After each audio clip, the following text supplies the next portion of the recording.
جو تھے وہ اریگیشن پرپسز کے لیے وہ بہت دور دراز سے لائے اور ایکواڈکٹس کا ایک نظام برپا کیا، اور اس نظام کے تحت جو ہے وہ دور دراز سے پانی وہ جو تھے وہ شہروں میں اور کھیتوں میں پہنچاتے تھے، اور اسی طرح نظام زندگی وہ بہتر طریقے سے چلاتے تھے۔ شہر کے اندر اگر ہم دیکھیں تو انہوں نے باقاعدہ پائپنگ کا نظام کیا ہوا تھا، جو امیر عمرہ لوگ تھے ان کے گھروں تک جو تھے ایک ریگولر پانی کی رسائی ہوتی تھی جو کہ ٹیپ کے ذریعے پہنچتی تھی، اور وہ جب بھی جس وقت چاہتے تھے تو ان کے گھروں میں ٹینکیوں سے پانی پہنچ جاتا تھا۔ تو یہ رومن سویلائزیشن جو تھی انہوں نے کافی ترقی کی تھی، اور ان کی ترقی جو تھی وہ اس کا جو حاصل تھا وہ گریک سویلائزیشن کے اندر مخفی تھا۔ رومن سویلائزیشن نے انجینئرنگ میں بہت مہارت حاصل کی، انہوں نے بڑے بڑے انجینئرز پیدا کیے اور ایسی بلڈنگز اور برجز اور چیزیں بنائیں جو کہ آج تک ہیں۔ انہوں نے یوز آف بلڈنگ مٹیریل کے اوپر کافی کام کیا، انہوں نے کیسے چیزوں کو پکا بنایا، سیمنٹ کا، لائم سٹون کا اور سینڈ اور بجری کا وہ ایک عجیب مرکب بنایا جو کہ بہت ہی مضبوط تھا، اور جس پہ بیس کر کے انہوں نے اینٹوں کو اور پتھروں کو وہ پروئے رکھا، اور وہ آج بھی جو ہے اسی حالت میں ہمیں ملتی ہیں۔ اس کے ساتھ ساتھ یہ جو اٹلی ہے بنیادی طور پہ یہ میڈیٹرینین سی کے اندر ہی واقع ہے، لہٰذا سمندروں کے ساتھ ان کا خاصا تعلق رہا۔ انہوں نے کافی جو تھے وہ پورٹس بنائے، ہاربرز بنائی، اور جدھر شپس جو تھے آ کے کڑے ہوتے تھے، شپنگ انڈسٹری نے کافی ترقی کی، اور باہر کے ملکوں سے بہت زیادہ تجارت کا سلسلہ شروع رہا، اور نہ صرف یہ ایکسپورٹ کرتے تھے بلکہ چیزیں امپورٹ بھی کرتے تھے، اور پورا میڈیٹرینین کا جو علاقہ تھا یہ ان کے قبضے میں تھا، تو شپنگ اور پورٹ نے اس وجہ سے بہت زیادہ ترقی کی۔ رومن سویلائزیشن کا ہم دیکھتے ہیں کہ ان کی ایک باقاعدہ ایک ملٹری مائٹ تھی، انہوں نے ایک باقاعدہ ایک ڈسپلنڈ اور پراپر فوج رکھی تھی، اور یہ فوج جو تھے ان کی ہر جگہ تعینات رہتی تھی، اور جو کہ اپنے بادشاہوں کو اسٹرینتھ پرووائڈ کرتی تھی نظام زندگی اور نظام حکومت چلانے کے لیے۔ جو ملٹری تھی وہ دور دراز علاقوں میں نظم و نسق چلانے کا ایک بہتر ذریعہ ہوتا تھا، اور ایڈمنسٹریٹر کو جو تھے وہ یہ جو تھے ان کی معاونت کرتے تھے۔ تو جو ہم دیکھتے ہیں کہ جو آرمی کا جو نظام ہے اس کے چلانے کا، اس میں انہوں نے خاطر خواہ ترقی کی، اور انہوں نے نت نئے طریقے اور سوچ کے ذریعے جو تھی وہ فوج کے نظام کو بہتر کیا اور بہتر طریقے سے چلایا۔ رومنز کو یہ ایک ہم جو ہے ایک وہ داد دے سکتے ہیں کہ انہوں نے باقی چیزوں کے ساتھ ساتھ جو ملٹری وے تھا اس کو، اس کے رولز ریگولیشن کو انہوں نے بہتر طریقے سے بنایا۔ سملرلی رومز کے اندر جو رومن ریپبلک تھا اس کے اندر جو ڈیموکریسی تھی اس کے چلانے کے لیے انہوں نے بڑی قانون سازی کی، انہوں نے آئین بنایا، انہوں نے جو تھی ایڈمنسٹریشن کے لاز بنائے کہ جو ہے شہری کیسے کیا کریں گے کیا نہیں کرتے تھے، رولز ریگولیشنز کو ڈیفائن کیا، ڈیوٹیز اور رسپانسبلٹیز کو ڈیفائن کیا، اور ججمنٹ کا جو ججز کا ایک باقاعدہ نظام تھا وہ عمل میں لائے۔ تو لا اور جو انصاف کا جو تقاضے تھے انہوں نے وہ پورا کرنے کے لیے باقاعدہ جو ہے وہ قوانین مرتب کیے، خواہ وہ انڈیویجول سے ریلیٹڈ لا تھا، خواہ وہ ایک علاقے سے ریلیٹڈ لا تھا، یا وہ جو تھے امور مملکت چلانے کے لیے جتنا بھی قانون تھا اس کو رومنز نے بہت زیادہ ڈیولپ کیا، اور آج جتنا بھی ہمارے پاس لا ہے اس کا جو ماخذ ہے وہ ہمیں رومن سویلائزیشن سے ہی ملتا ہے۔ رومن سویلائزیشن ایک میچور پولیٹیکل سسٹم کے طور پہ ابھری جس میں آرٹ آف گورنمنٹ نے بہت ترقی کی، جو ریپبلک تھا، جو وے آف لائف تھا اس میں بہت زیادہ ہم اکثر جو ہے جولیس سیزر کا نام سنتے ہیں۔ جولیس سیزر کے بعد جو تھے بہت سارے حکمران آئے جنہوں نے اپنے گورنمنٹ کا جو نظام تھا اس کو پکے لاس کے طریقے سے چلایا، ایک پراپر فارم آف گورنمنٹ متعارف کرایا۔ اس کے ساتھ ساتھ یہ بہت ہی زیادہ بیوٹی لورز تھے، ان کو اسٹیٹک سینس بہت اعلیٰ تھی، لہٰذا اس کے اندر literature, art, rhetoric, the art of oratory جو ہے، فلاسفی اور ایگریکلچر نے خاطر خواہ ترقی کی، اور اس کے جو ریمننٹس ہیں وہ آج بھی ہمیں ملتے ہیں اور خاصے بہتر فارم میں ہمیں ملتے ہیں۔ یہ بات تو ہم نے ڈسکس کر لی کہ گریک سویلائزیشن کا ان کے اوپر بہت زیادہ اثر رہا تھا throughout the Roman civilization. یہ پوئٹری کرتے تھے، لٹریچر کرتے تھے، آرٹ کی چیزیں بناتے تھے، ویدر اٹ واز فلاسفی اور ایگریکلچر، ایون ان کے جو ڈریسز تھے، یہ جو آرکیٹیکچر بناتے تھے، یہ جو ٹیمپلز بناتے تھے، تو ان سارے میں جو گریک سویلائزیشن کی جو ریفلیکشن تھی یہ بہت زیادہ نمایاں تھی۔ تو رومن سویلائزیشن اپنی زندگی سے گریک سویلائزیشن کے اثر کو وہ کبھی بھی وہ علیحدہ نہیں کر پائی۔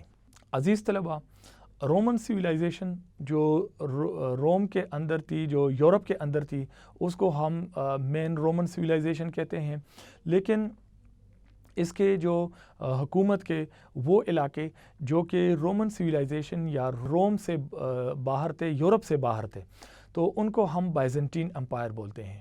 بائزنٹین امپائر رومن سویلائزیشن کا وہ چیپٹر ہے جس میں پارٹیکولرلی جو ٹرکی ہے، جو کانسٹنٹینپل تھا، وہ اس کا صدر مقام تھا۔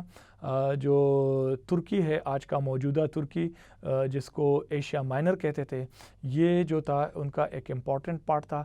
اس کے ساتھ ساتھ جو منسلک کنٹریز تھے، جس میں پیلسٹائن، فلسطین، سیریا، شام، جارڈن، اردن اور عراق جو ہے، یہ وہ علاقے تھے جو کہ ان کے زیر اثر رہے۔ اس کے ساتھ ساتھ جب ہم پیلسٹائن کو کراس کر کے افریقہ کی طرف آتے ہیں تو سینائی پیننسولا جو علاقہ ہے، اس کے ساتھ جو ایجپٹ تھا، الجیرس تھا اور مراکو تھا، جبل الطارق کے حد تک جو وہ جاتا تھا، تو یہ سارا وہ علاقہ تھا جو کہ یورپ سے باہر تھا۔ تو اس میں جو ان کی امپائر تھی وہ بائزنٹائن امپائر کہلاتی تھی، اور ادھر انہوں نے باقاعدہ اپنا ایک رومن ایمپرر جو کہ تابع ہوتا تھا مین رومن ایمپرر کے، وہ جو تھے وہ امور مملکت چلاتے تھے۔ So Byzantine empire was the extension of the Roman civilization. Roman civilization 476 A D میں اختتام پذیر ہوئی، لیکن جو بائزنٹین امپائر تھی، آلدو کہ مسلمانوں نے اس کے اوپر اپنی فتوحات جاری رکھی، انہوں نے ان سے بہت سارے علاقے لے لیے، ان سے جارڈن لے لیا، سیریا لے لیا، عراق لے لیا، فلسطین کا علاقہ لے لیا اور ترکی تک بھی وہ لے لیا، لیکن پھر بھی ان کا اثر جو تھا کچھ علاقوں میں رہا، اور ہم دیکھتے ہیں کہ 1000 BC تک جو رومن سویلائزیشن کی بائزنٹین چیپٹر تھا وہ کسی نہ کسی شکل میں رہا، اور 1000 سال 1000 AD میں خلافت عثمانیہ کے جو لوگ تھے وہ آئے اور انہوں نے باقاعدہ ان کا اختتام کر دیا۔ تو بائزنٹین امپائر جو تھا وہ کافی عرصے تک قائم دائم رہا۔ بائزنٹین امپائر جو تھا اس کا جو مین فوکس تھا وہ اپنے آرمی کے اوپر ہوتا تھا، اور آرمی کے ذریعے وہ ان علاقوں پہ اپنی جاہ و جلال کے ذریعے اپنی حکومت قائم رکھی تھی اور ان کے اوپر رول کیا تھا۔ تو ان کو انہوں نے سلیوز بنایا تھا، اور سلیوز بنا کے، غلام بنا کے وہ ان سے کام لیتے تھے، جزیہ لیتے تھے، ان سے جو ٹیکسز لیتے تھے اور ان سے اپنا نظام چلاتے تھے۔ تو ان علاقے کے جتنے لوگ تھے وہ بہت ہی غربت، مفلسی اور سلیوری کی زندگی گزارتے تھے۔ ان کی زندگی بہت خراب تھی، اور یہ زندگی ان کی جو ہے صدیوں سے خراب آتی چلی آ رہی تھی۔ ہم دیکھتے آ رہے ہیں کہ اسی علاقے میں آن دا شورز آف گلیلی جو پیلسٹائن کا علاقہ ہے، ادھر حضرت عیسیٰ علیہ السلام کا پیدا ہوئے، اور اس نے جو ہے اللہ تعالیٰ کے دیے ہوئے قانون کو مسلمانوں جو اس علاقے میں وہ اس کی پرچار کی، تبلیغ کی، اور انہی بائزنٹائن امپائر کے رومن سولجرز نے ان کو اذیتیں دی اور ان کو جو ہے وہ لکڑیوں کے ساتھ لٹکایا اور جدھر سے ہی حضرت عیسیٰ علیہ السلام مسلمانوں کے مطابق اگلے جہان میں وہ چلے گئے۔ لہٰذا جو بائزنٹین امپائر تھی یہ بہت ہی ظالم لوگ تھے، جنہوں نے اس پورے خطے کے لوگوں کو دبایا ہوا تھا۔ ان کی جو حقوق تھے وہ سلب تھے، اور ان کے جو ٹیکسز تھی وہ ان کے اوپر بہت زیادہ تھی، اور خود وہ عیاشی کی زندگی گزارتے تھے۔ یہ صلہ مسلمانوں کو ہی جاتا ہے کہ جو ہی مسلمانوں نے اپنی جو مسلمانوں کے علاقے سعودی عرب کے موجودہ سعودی عرب ہے ادھر اپنے رول کو وہ مضبوط بنایا، تو انہوں نے وہ باہر کی فتوحات شروع کی تھی، اور جو ہی وہ اپنے عرب سے باہر نکلے تو سامنے رومن بائزنٹین امپائر کے سولجرز تھے، ان سے ان کی لڑائی ہوئی، لیکن قوتی ایمانی کے جذبے سے انہوں نے بائزنٹین امپائر کے بڑے طاقتور فوجوں کو انہوں نے شکست کیا اور ان کو پیچھے دھکیلتے گئے۔ روم سے انہوں نے ان کو سیریا سے نکالا، جارڈن سے نکالا، ٹرکی سے نکالا، پیلسٹائن سے نکالا اور عراق سے نکالا، اور ان کو ایک خاص علاقے تک محدود کیا۔ مسلمانوں کا اثر جب بڑھتا گیا تو انہوں نے ان کو پھر افریقہ میں سینائی پیننسولا اور ایجپٹ اور الجیرز اور مراکو سے بھی ان کو نکال دیا۔ لہذا جو بائزنٹین امپائر تھا ان کی اتنی زیادہ ترقی نظر نہیں آتی۔ جو زیادہ ترقی کی تھی وہ یورپ کے اندر رومن سویلائزیشن نے کی تھی، اور ایجوکیشن کی طرف ان کی کنٹریبیوشن بہت زیادہ تھی۔ جو بائزنٹین امپائر تھا وہ چونکہ اپنے روزمرہ کے معاملات کو چلاتا تھا اور ان کو لوگ ملے ہوئے تھے، علاقہ ملا ہوا تھا، تو وہ ان کو دبائے رکھا ہوا تھا، تو ان کی جو ہے علم اور حرفت میں ان کا رول کم رہا، لیکن جو مین رومن سویلائزیشن تھی ان کا اثر جو ہے وہ ایجوکیشن کی طرف خاصا زیادہ تھا۔ Dear students, with this we come to the next civilization, and that we called as the Gandhara civilization. Gandhara civilization emerged on the lands which is now present day Pakistan, Afghanistan and India. 6th century BC میں بدھا نے جنم لیا، وہ پیدا ہوا۔ بدھا جو تھا ایک بڑے خاندان میں پیدا ہوا، اس کے والد بادشاہ تھے، وہ خود ایک پرنس تھا، اس نے بڑی زبردست زندگی گزاری۔ جب وہ 16-17 سال کا ہوا تو اس نے یہ خواہش کا اظہار کیا کہ وہ محل سے باہر کی زندگی دیکھے۔ اس کو جب اپنے سولجرز نے باہر وہ لے آیا اور اسٹریٹس میں اس کو گھمایا پھرایا تو اس نے 2 بڑی حیران کن چیزیں دیکھی۔ ایک اس نے دیکھا کہ ایک جگہ پہ کچھ لوگ اکٹھے ہوئے تھے اور وہ جو تھے وہ خوشی منا رہے تھے، وہ مٹھائیاں بانٹ رہے تھے اور وہ بہت خوش تھے اور گانے بجانے کر رہے تھے۔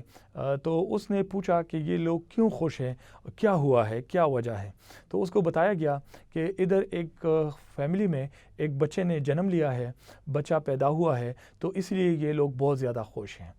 وہ اسٹریٹ میں آگے چلتا گیا، ایک اور اسٹریٹ میں اس کو کچھ لوگ نظر آئے جو کہ رو رہے تھے اور بہت خفا تھے، اور ادھر اس نے پوچھا کہ یہ لوگ خفا کیوں ہیں؟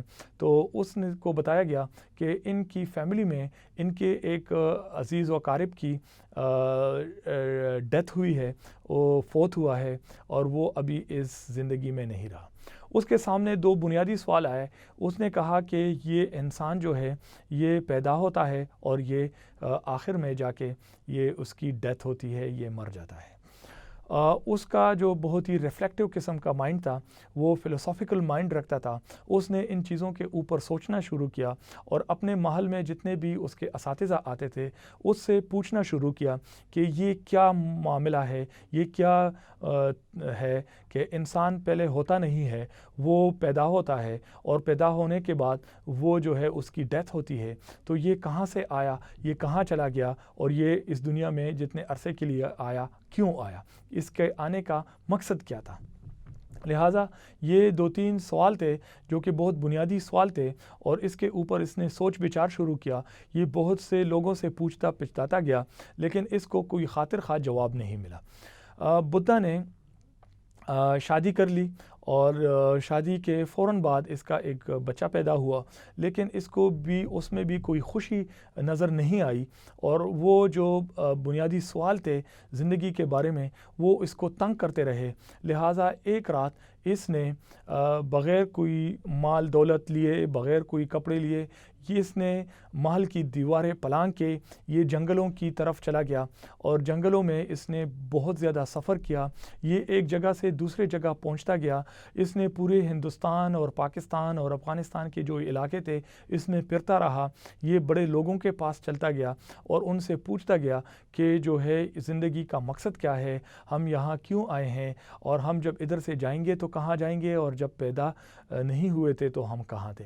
یہ وہ بنیادی ایگزسٹنس کے بارے میں سوالات تھے جس کو اس کو جواب چاہیے تھے۔ آخر میں یہ بہت گھومتا پھرتا واپس جو ہے وہ نیپال کی طرف آیا، اور صدرن انڈیا میں، اور ادھر جو ہے گیا کے مقام پہ یہ ایک درخت کے نیچے بیٹھ گیا۔ اس نے نروانا کا عمل شروع کیا، جس کے نتیجے میں اس کو ذہن میں کچھ چیزیں آئی، اور اس نے کہا کہ مجھے ان ساری چیزوں کی حقیقت کا پتہ چل گیا۔ ابھی وہ حقیقت کیا ہے، یہ زندگی جو ہمیں ملی ہے کس طریقے سے گزارنی ہے، یہ بدھا نے اس کی بہت لمبی تعلیمات ہیں، بہت واضح اور وسیع تعلیمات ہیں، جس کے ذریعے اس نے انسانوں کو یہ بتایا کہ آپ سیلف نیگیشن کیا کریں، دوسروں کے لیے بہتر رہیں، آپ یہ زندگی عیش و عیاشی میں اس کو نہ گزاریں، اور اپنے لیے صرف اتنا ہی کھائیں پئیں اور پہنیں جتنا آپ کو ضرورت ہے۔ لہٰذا اس کی جو تعلیمات تھی وہ سادگی پہ مبنی تھی، اور ساتھ ساتھ اس نے یہ بھی بتایا کہ اپنے جو لوگ آپ کے ساتھ ہیں، جو آپ کے ساتھ انٹریکشن میں آتے ہیں، ان کے ساتھ آپ بہتر رویے رکھیں، ان کی مدد کریں، ان کی ہیلپ کریں، اور ساتھ جو جانور ہیں ان کے بھی وہ جو ہے ایک لیونگ تھنگ ہیں، لہٰذا ان کے اوپر ان کو مارنا بھی اس نے منع کر دیا، اور ان کو جو ہے وقت پہ کھانا پانی دینا اور ان پہ اوپر زیادہ بوجھ ڈالنا وہ بھی اس نے منع کر دیا۔ بدھا کی تعلیمات اس کے مرنے کے بعد کچھ عرصہ خاموش رہی، لیکن آہستہ آہستہ وہ ری سرفیس ہو گئی، انہوں نے دوبارہ جنم لے لیا، اور اس زیادہ اشوکا بھی ایک وقت پہ جو ہندو رولر تھا وہ بھی بدھسٹ ریلیجن اس نے ایکسیپٹ کر دیا۔ بدھ مت پھیلا گیا اور وہ افغانستان کے بامیان صوبے تک پہنچ گیا، اور اسی طرح پورے پاکستان کا علاقہ ہے جس میں جو سینٹرل ہب تھا، جس میں اس کا جو دارالخلافہ تھا، وہ جو آج کا جو پشاور ویلی ہے یہ یہاں رہا۔ اس کے اندر پشاور سٹی اٹ سیلف، اس کے ساتھ سوات کا علاقہ، سوابی کا علاقہ، مردان کا علاقہ، اور پارٹیکولرلی جو ٹیکسلا کا علاقہ تھا یہ اس کا سینٹر رہا۔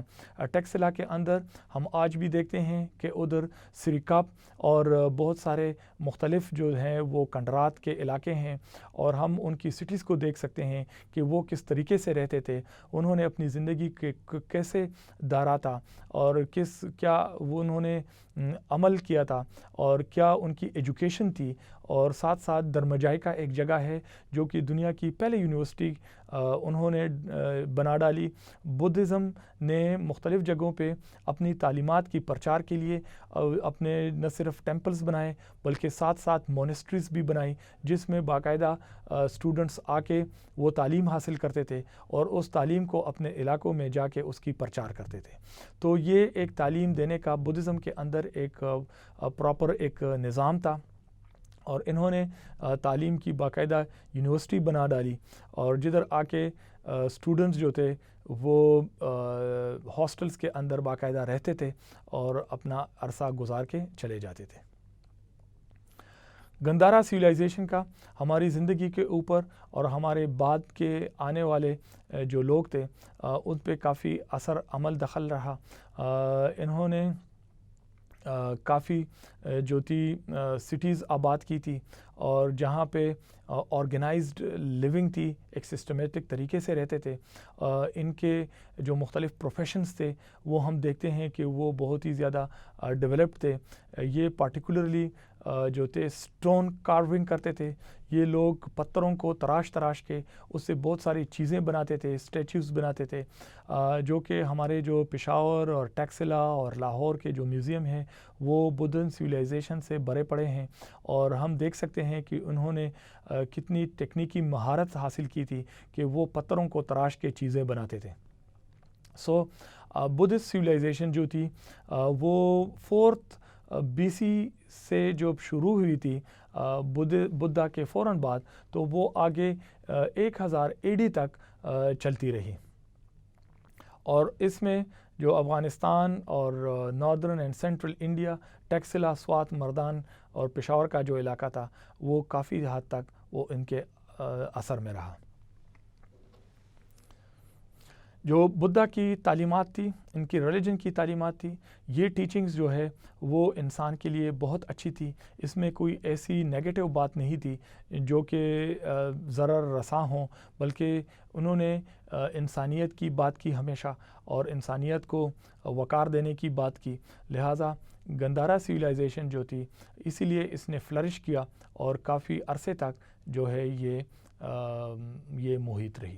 عزیز طلبہ, گندھارا سویلائزیشن بر صغیر میں تھی, اور اس علاقے میں جو ہی یہ ختم ہوئی تو ہم دوسری طرف عرب کے مقام پہ دیکھتے ہیں کہ حضرت محمد صلی اللہ علیہ وسلم کی جو پیدائش ہوتی ہے, اور وہ جو ہے 40 سال کی عمر میں ان کو پیغمبر, اور وہ بھی آخری پیغمبر جو ہے چنا جاتا ہے, اور ان کو اللہ تعالیٰ جو ہے قرآن ان کے اوپر نازل کرتے ہیں, اور قرآن کے اندر اللہ تعالیٰ کے احکامات ہیں, اور پیغمبر علیہ السلام کی جو زندگی تھی وہ قرآن کی روشنی میں تھی.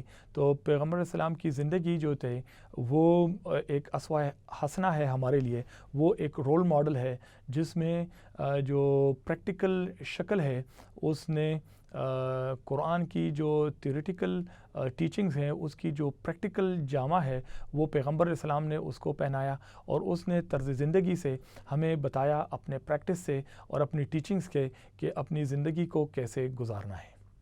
پیغمبر علیہ السلام کے وقت کے دوران عرب کے پیننسولا کے اندر اسلام جو تھا وہ مکمل طور پہ پھیل گیا, اور پورا جو عرب پیننسولا تھا اس میں مسلمانوں کی حکمرانی رہی.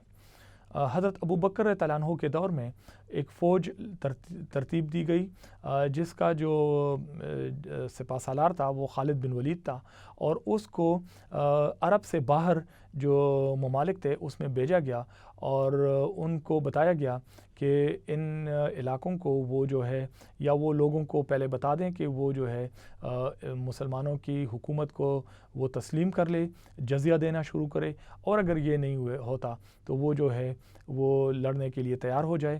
تو لہٰذا جو عرب کے اوپر علاقے تھے جس میں عراق تھا, جارڈن تھا, سیریا تھا, پیلسٹائن تھا, اور اوپر جا کے ٹرکی تھا, تو ان علاقوں میں بائزنٹائن امپائر تھا. جو رومن امپائر کا جو ایشیا کے اندر اور افریقہ کے اندر جو رول تھا اس کو ہم بائزنٹائن امپائر بولتے ہیں.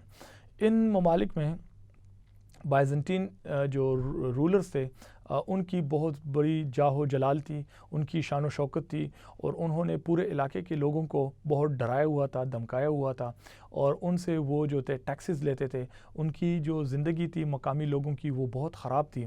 لہٰذا جب مسلمانوں کی جو آگے بڑھتے گئے تو مسلمانوں نے اپنے قول و فعل اور کردار کے اندر سادگی تھی ان کی. وہ جو تھے اپنے ساتھ جو مسلمان بھائی ہوتا تھا اس کو بھائی سمجھتے تھے, اور وہ ایک دوسرے کے کام آتے تھے. وہ انسانیت کو ترجیح دیتے تھے, اور انسانوں کی جو ہے وہ بول بالا تھا وہ ان کا خیال رکھتے تھے. لہٰذا جب مسلمانوں نے آگے بڑھتے گئے تو انہوں نے بائزنٹین امپائر کو, رومن امپائر کو انہوں نے شکست دیتے گئے. جو لوگ تھے وہ یہ دیکھ کے بڑے حیران رہ گئے جب وہ بائزنٹین امپائر کے سولجر سے ان کا موازنہ کرتے تھے تو ان میں نہ جاہ و جلال تھا. یہ سادہ لوگ تھے, یہ عام لوگ تھے, یہ ایک ہی صف میں نماز کے لیے کھڑے ہوتے تھے. ان میں کوئی یہ پہچان نہیں سکتا تھا کہ سپہ سالار کون ہے, جرنیل کون ہے, اور کون جو ہے وہ سپاہی ہے. لہٰذا سارے مسلمان بائی بائی تھے اور ان کا جو طرز زندگی تھا اور حسن اخلاق تھا وہ بہت ہی اچھا تھا. تو یہ جب ان لوگوں کے ممالک کے لوگوں نے دیکھا تو انہوں نے مسلمانوں کو بخوشی ویلکم کیا اور اسلام کو ایکسیپٹ کر لیا ایز اے ریلیجن. اور یہ ان کی اسٹرینتھ تھی کہ ادھر کے لوگ ان کے ساتھ ان کی فوج میں ملتے گئے اور انہوں نے بائزنٹائن امپائر کو شکست دے دی. مسلمانوں نے جب بائزنٹائن امپائر کو ان علاقوں سے نکال دیا اور مسلم رول کا آغاز ہو گیا تو ہم دیکھتے ہیں کہ براڈلی مسلم رول جو ہے وہ 2 علاقوں میں اور 2 بڑے ڈائنیسٹیز میں وہ بٹا ہوا تھا. جو افریقہ کے علاقے تھے جس میں ایجپٹ، الجیرز اور موراکو شامل تھا، اور اس سے اوپر جو اسپین کا اور پرتگال کے جو کنٹریز تھے یہ ایبیسائڈز عباسیہ خاندان کے رول میں آئے، ادھر ان کی حکمرانی رہی. جبکہ ہم دیکھتے ہیں کہ جو دوسری طرف جو علاقے تھے ایشیا کے اندر وہاں امیہ خاندان کا رول رہا، اور جن میں ترکی، فلسطین، سیریا، جارڈن اور عراق کے علاقے شامل تھے. اس علاقے پہ تقریباً 7th سینچری اے ڈی سے مسلمانوں نے 13th سینچری اے ڈی تک یہاں پہ جو تھی مسلمانوں کی سویلائزیشن وہ عروج پہ پہنچی. اسلامک سویلائزیشن جو تھی وہ 7th سینچری سے لے کے 13th سینچری اے ڈی تک یہاں قائم دائم رہی. تو 500 سال سے اوپر کا جو عرصہ ہے اس میں مسلمانوں نے حکمرانی کی، اور اس علاقے میں انہوں نے علم کو پھیلایا، اور علم اس انداز سے پھیلا کہ انہوں نے یونانیوں کے بعد بہت زیادہ ترقی کر لی. اور ہم دیکھتے ہیں کہ علم کے جتنے بھی شعبے ہیں، خواہ وہ سائنس ہو، خواہ وہ اسٹرانومی تھی، خواہ وہ میتھمیٹکس تھا، وہ فزکس تھا، کیمسٹری تھی، میڈیکل سائنس تھا، جتنے بھی شعبے تھے اس میں انہوں نے خاطر خواہ بہت بڑے بڑے نام پیدا کیے اور بہت زیادہ ترقی کر لی. لہٰذا مسلمانوں کا جو رول تھا وہ علم، حرفت، دانش اور کا وقت تھا، اور اس میں انہوں نے بہت زیادہ انوینشنز کی، انہوں نے بہت ساری چیزیں ایکسپلور کر دی، انہوں نے بہت زیادہ ایکسپیڈیشنز کی، گھومتے پھرتے رہے اور انہوں نے نئی نئی چیزیں سیکھی اور علم میں داخل کر دی. علم جو تھا مسلمانوں کی نقطہ نظر سے اس کا جو چشمہ ہے، اس کا جو اوریجن ہے، اس کا جو منبع ہے وہ اللہ تعالیٰ کی جانب سے ہے. لہٰذا اسلامک سویلائزیشن کے دوران یہ کوئی فرق نہیں تھی کہ یہ اسلامی تعلیمات ہیں اور یہ جو ہے سیکولر یا دنیاوی علم ہے.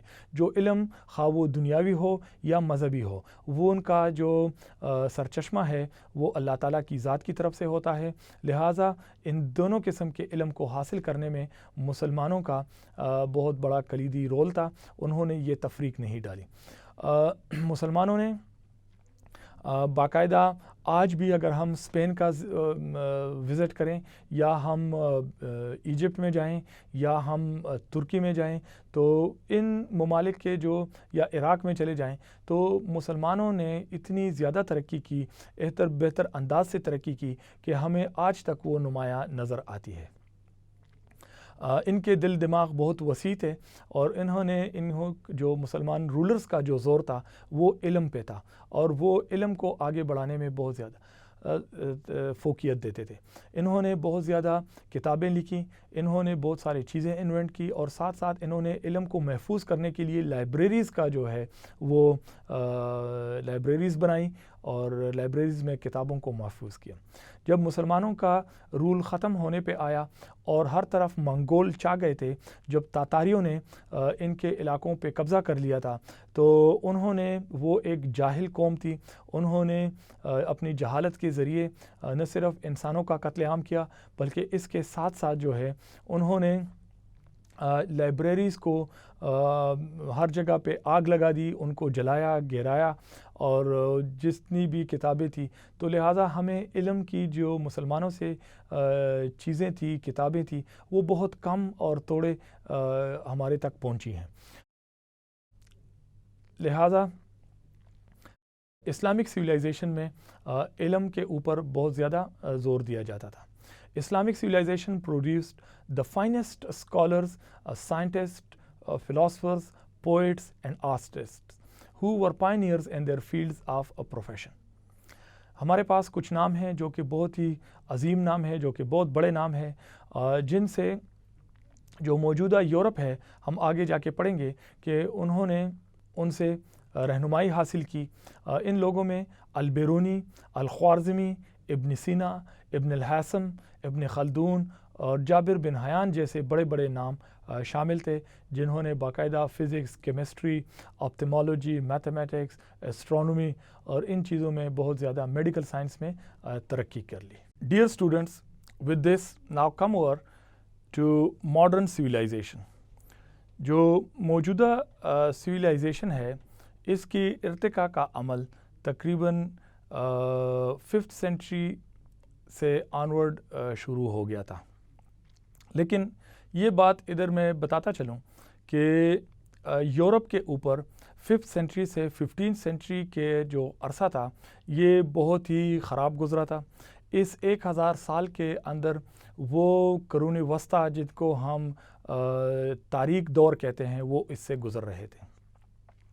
یورپ کے دائیں اور بائیں مسلم ریاستیں تھیں، مسلم تہذیب اجاگر تھی، اور جو کہ علم اور حکمت اور حرفت میں بہت آگے نکل چکے تھے، اور انہوں نے بہت نام پیدا کیے تھے، اور بہت سارے جو تھے وہ مضامین اور سبجیکٹس کی انہوں نے بنیاد ڈالی تھی، اور باقاعدہ جو ہے انہوں نے انوینشنز کی تھی، ڈسکوریز کی تھی۔ لیکن درمیان میں جو یورپ کا علاقہ تھا، تو اس میں ہم دیکھ سکتے ہیں کہ ادھر جو ہے کرسچینٹی آئی تھی، عیسائیت آئی تھی، اور کرسچینٹی کا رول تھا، تو لہٰذا انہوں نے اپنے فائدے کے لیے عوام کی آواز کو دبایا ہوا تھا۔ انہوں نے 1000 سال تک ان لوگوں کی سوچ کو محدود رکھا۔ انہوں نے سوچ کو جو ہے وہ ڈسکریج کیا کہ لوگ جو ہیں زیادہ نہ سوچیں، لیکن ایک خاص اور چھوٹے سے اس کے اندر بند کیا تھا کہ آپ نے اتنے سے اتنا ہی سوچنا ہے۔ کوئی بھی زیادہ سوچتا تھا یا روایتی چیزوں پہ کوسچن کرتا تھا تو اس کو جو تھی وہ سزا دی جاتی تھی۔ تو ڈارک ایجز وہ دور تھا جو کہ وہ بالکل جو تھی یورپ جو تھا ایک خواب غفلت میں سویا ہوا تھا، اور علم سے وہ دور تھا، اور کوئی جو تھی وہ ان کی لائف میں کوئی پروگریس اور ڈیولپمنٹ نہیں تھی۔ میڈیول ایجز جو کہ 14th سینچری سے لے کے 16th سینچری کا جو ٹائم ہے، 15th سینچری میں میڈیول ایجز آ گئی، اور اس سے آگے ہم نے دیکھا کہ یورپ کے اندر تھوڑا سا ایک موومنٹ چل پڑی، اور کچھ سین ایلیمنٹس آ گئے، لوگوں نے بات چیت شروع کی، اور اسی طرح ایک موومنٹ چلی جس کا نام تھا Renaissance, which meant the movement for revival and learning, کہ علم کی واپس جو ہے نا ریوائول کرنی ہے۔ اور جب انہوں نے علم کو باہر دیکھا کہ علم کہاں ہے، تو ان کو علم 3 جگہوں پہ نظر آیا، ایک یونان کی کتابوں میں سے، دوسرا روم کی کتابوں میں سے، اور تیسرا اسلامی تہذیب کی کتابوں میں سے۔ تو اس لیے انہوں نے مناسب سمجھا کہ یورپ کے اندر جب کوئی علم حاصل کرتا تھا تو یہ اس کے اوپر لازمی تھا کہ وہ عربی، لیٹن اور گریس زبان، یونانی زبان کو پہلے سیکھتا تھا، کیونکہ ان تینوں زبانوں کے اندر علم کی کتابیں تھیں، اور علم جو تھا ادھر چھپا ہوا تھا۔ 19th سینچری کے آخر تک جو ہے یونیورسٹیز میں باقاعدہ عربی، لیٹن اور گریس کو پڑھایا جاتا تھا۔ یورپ نے اپنے ماڈرن سویلائزیشن کی بنیاد گریک کے علم، روم کے علم اور مسلمانوں کے علم کو یکجا کر کے انہوں نے اس کے اوپر اپنے سویلائزیشن کی بنیاد ڈالی۔ انہوں نے علم کو مزید اس کے اوپر بہتر کیا۔ انہوں نے ایک اور تحریک چلائی جس کو ہم کہتے ہیں دا ایج آف ریفارمیشن، جو کہ 16th سینچری میں شروع ہو گئی، اور جس کا جو بانی تھا وہ مارٹن لوتھر تھا، اور جس نے رومن کیتھولک چرچ سے باقاعدہ بغاوت کر دی، اور انہوں نے اپنا جو ہے ایک وہ اڈاپٹ کر دیا، وہ کرسچینٹی سے اس نے تعلق توڑا، اور اس نے کہا کہ انسان کو سوال کرنے کی آزادی ہے، انسان کو جو ہے بہت سارے بنیادی چیزیں ہیں جس پہ وہ اپنی زندگی کو بہتر کر سکتا ہے۔ یہ رینیساں اور ایج آف ریفارمیشن وہ 2 بیسک موومنٹس تھی، تحریکیں تھیں، جس سے ماڈرن سویلائزیشن یعنی یورپ نے اپنی ترقی کا آغاز کیا۔ اس کے ساتھ ساتھ ہم دیکھتے ہیں کہ یورپ کی تاریخ میں ایک فرینچ ریولوشن آیا، جو کہ مئی 1789 سے نومبر 9 1799 کے درمیان کا عرصہ تھا، اور ان کا جو سلوگن تھا وہ تھا فریٹرنیٹی کا، وہ تھا ایکویلٹی کا، اور وہ تھا جسٹس کا۔ ان تینوں چیزوں کو انہوں نے گولڈن رولز بنایا، اور انہوں نے کہا کہ آگے جو حکومت ہوگی اس میں یہ تینوں چیزیں ہوں گی جو عوام کو پہنچائیں گے۔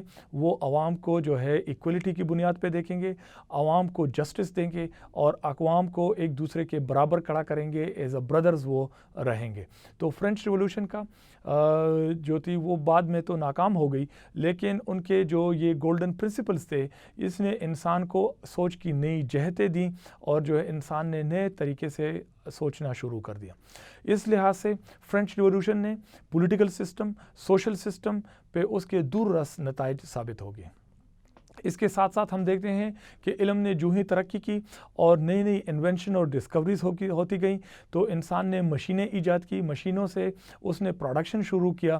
تو اس وقت جو تھا یورپ کے اندر اور پارٹیکولرلی انگلینڈ کے اندر انڈسٹریل ریولوشن نے جنم لیا، ایک اقتصادیاتی جو ایک تحریک تھی وہ شروع ہو گئی، اور اس انڈسٹریل ریولوشن کے زمرے میں ایک نئی سوچ آ گئی ذہن میں، اور نئے خیالات آ گئے، معاشرے نے ایک نئی ترتیب دے دی۔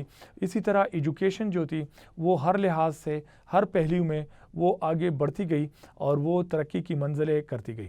آج جو کچھ ہم ہیں، آج انسان نے جتنی ترقی کی ہے، یہ ہم نے اینشنٹ سویلائزیشن اور ماڈرن سویلائزیشن کو جتنا ہم نے پڑھا ہے، ان ساروں کی بلبوتے ہے، اور اس کو علم کو سٹیپ بائی سٹیپ آگے بڑھاتے گئے ہیں، جو کہ ہم آج ادھر تک پہنچے ہیں۔